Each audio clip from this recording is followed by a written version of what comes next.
ijoollee Oromootii kunniin laala nyaata duwidee garuu waan qaburraa kenneefi jira waan akkasiitii ijoollee dhaabaa waan akkanaa kana nama ijoollee tannii yoo tume jedhe waan takka irraan argadhu ijoolleen tun daa'immanii waa hin beektu obboleeyyan xiyya malee tunni nama wanni miti osoo hin tumee ijoollee tannii waan akka irraan argadhu waan akkasiitii jarillee yaada qabdaa dubbatu godhani. Abo assalamu alaikum warahmatullahi abo dhaabaa nurraa karaa utuu darraa kana areeru dhufuurra kana waan kana nurra dhaabaa kinoo amma arsii wajjin taa'urra laalinu waan nyaata nu nyaachisee laalinu baasee amma yaa'uu fi lola dhaabaa kanaan silaalanni gootummaan goota ati jedhamee faarfamu goota akka kanaati maaliif namummaa caalchise diinummaa achi kaa'ee dhugaasee maali Abbo nurraadii fi yaakii goota maalii mis ijoollee nam lama taatee sodaatee haasa'amca.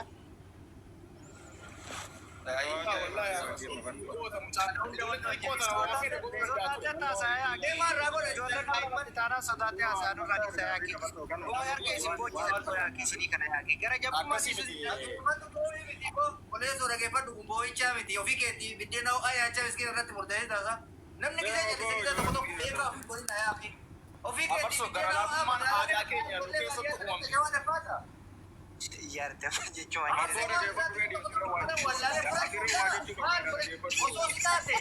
osoo sitaate mataan dhaabattee Oromoo maaloo na baasa.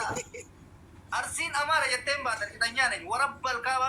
Mee akka mataa gadiitti nama tokko qabdee viidiyoo maa gannuun fidin gumaa baafachoo taate. Xiiqee nama osoo biyya kanatti sodaatee isinin tuffaamaa isinin godhee ol baase yaakiin sodaatee ijoollee lamaanuu dhiisamja.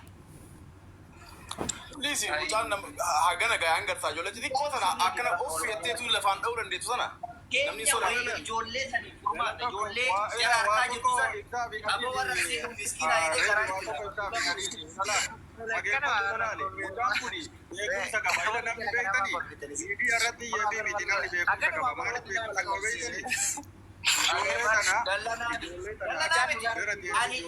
ani durriyyee laga keetii kun osoo guyyarraa qabame natti tola dhugaa siima. Miskiina. Laga ireeti ana doona qabani tokkoffaa fiigee ufii kiyya waan natti galchan mara ufumaa fi galche. Doona natti hin kaa'in. Akkamitti qabamta booda keessa taa'u jirta.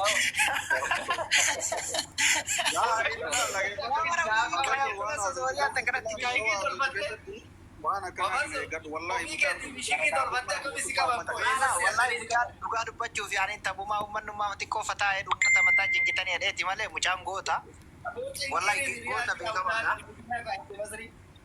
wallahi dhugaa mucaan jeegna akkasi miskiina san nyaachisee gadhiisuun anallee wallahi kan namni osoo muu kanatti hin kaa'in uddura kalee na banamte wallahi mucaan sun akkasitti sammuu qabaattee nama gadhiisu ufiin na banamte anamma waan namni nakkaa'isa gammachuusan maaltu duro bisi banamte ufiin na banamte wallahi viidiyoo san argee jechu ufiin na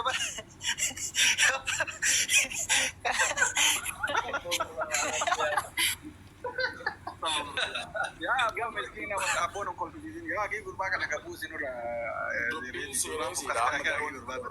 wallahi nawi marate maraja juga martani sage sababate yo kan dalageetini waan kana keessa jiru jettee mi'a fardo dhaabi waan kana yoo naachi ati karallee dubbataa kalaas dhaaba waan kana wallahi lazim mucaan kun ammoo gootummaa yookiin gara laafummaa akka ilmi namaa itti yaadutti yaade waan ilmi namaa silaa godhu godhee agarsiise maali jennaaniin wallahi ijoollee tana muka hundatti kaasila dhageeffadhu osoo hudduu yaade muka hundatti kaa waan mataa yaadu dhageeffadhu waallee godhuu hin dandeettu maaliifi biyyuu waliin hiisisa ijoollee tana soo hidhedheen kaan hin jedhan waliin hiise maaliif jawaan harkaan qabu karaa deemti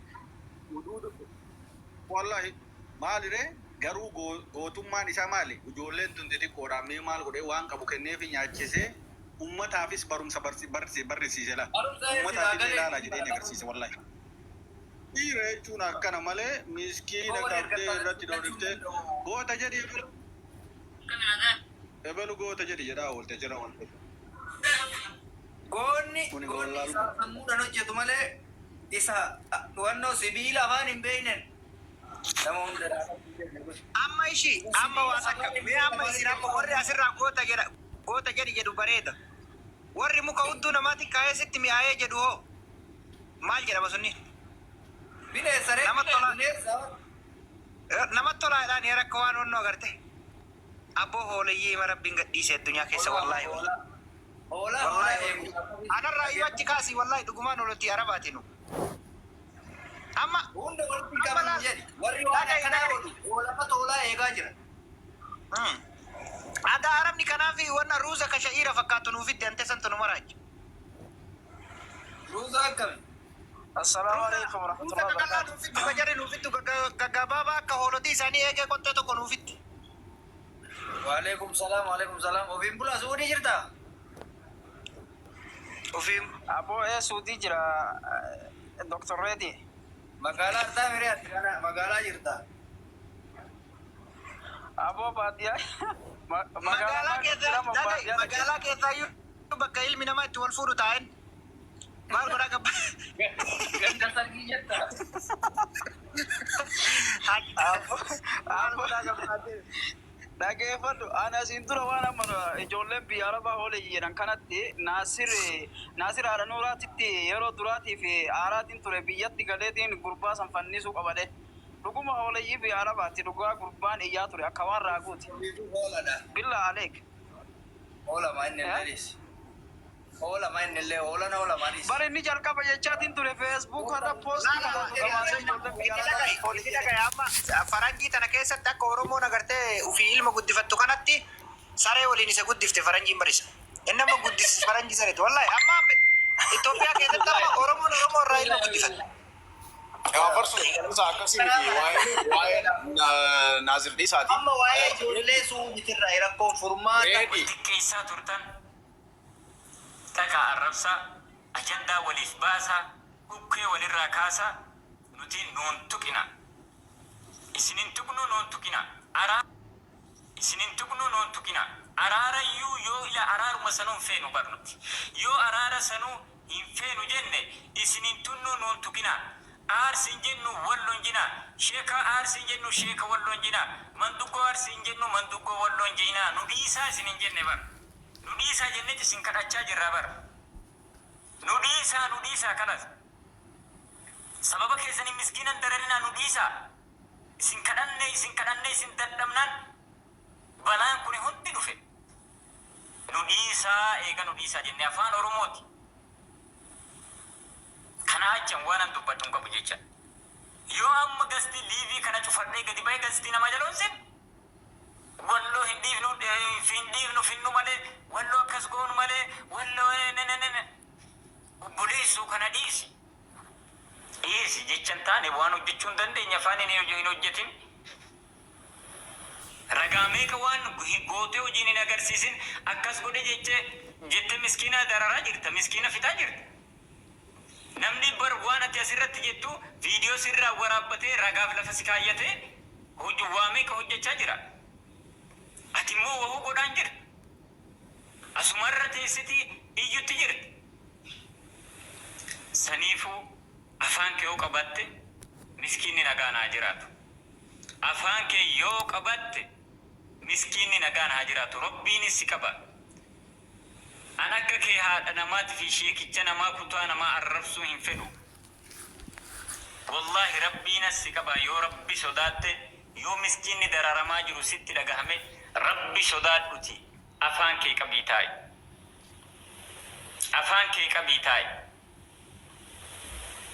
guyyaa har'aa kun guyyaa jumaati wallahi waanan haasee keessatti yoo an har'a dhugaa irraa dabe nama 300 jirtani yoo an haqa irraa dabe wallahi rabbiin natti arga jechu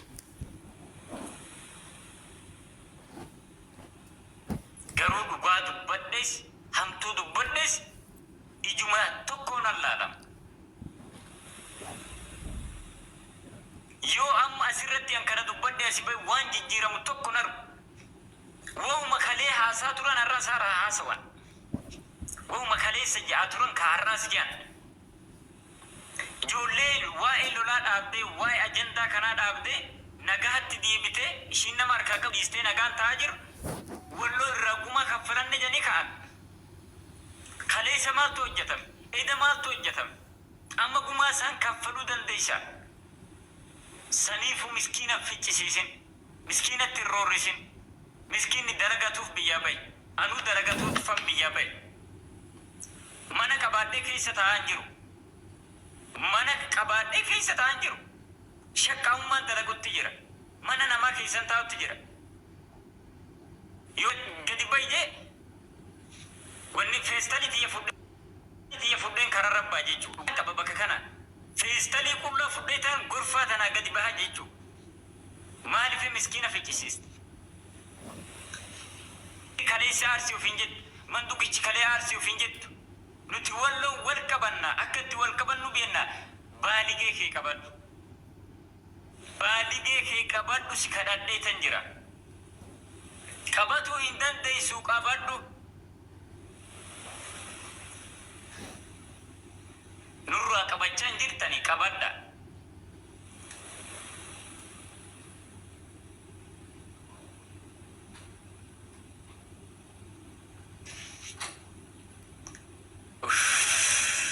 Linkii godha namni kuma tokko kun. Wallahi garaa kiyyan nama taa'e warabbal kaaba garaa keessan nama taa'e. Namni barilaa namni tokko ilma namaa keessaa nama sheeka kabaju jira, nama manduggoo kabaju jira, nama rabbi sodaatu jira. Namni tokko eega sheeka hin kabajne, eega manduggicha hin kabajne, eega rabbi hin sodaanne maali namummaan isaa? Maali namummaan